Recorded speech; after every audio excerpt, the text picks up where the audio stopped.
If you want to become a better listener, probably the single most important thing you can do, or the best thing you can do, is adopt this idea, and that is to listen to understand as opposed to just listening merely to respond. Often in our communication, whether it's our personal or professional communication, it's almost like a game show. Halfway through what another person's saying, we've got our hand on the buzzer ready to complete the answer. We know where they're going. We're done listening to them. We want to come in with our own response, usually to redirect or control the conversation. And often at that point, that halfway and beyond point, we lose vital information. We lose the chance to truly understand what that person's saying.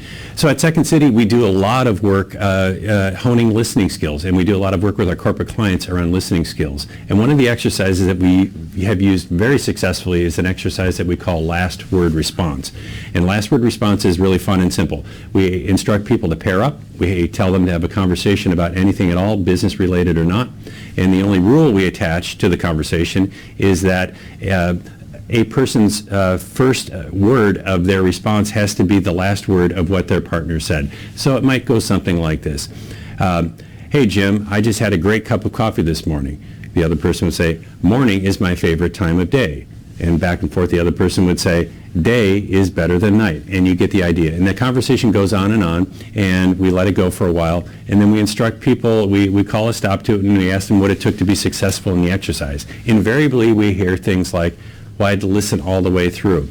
Well, I had to really pay attention. Usually I don't pay attention all the way through when people are talking.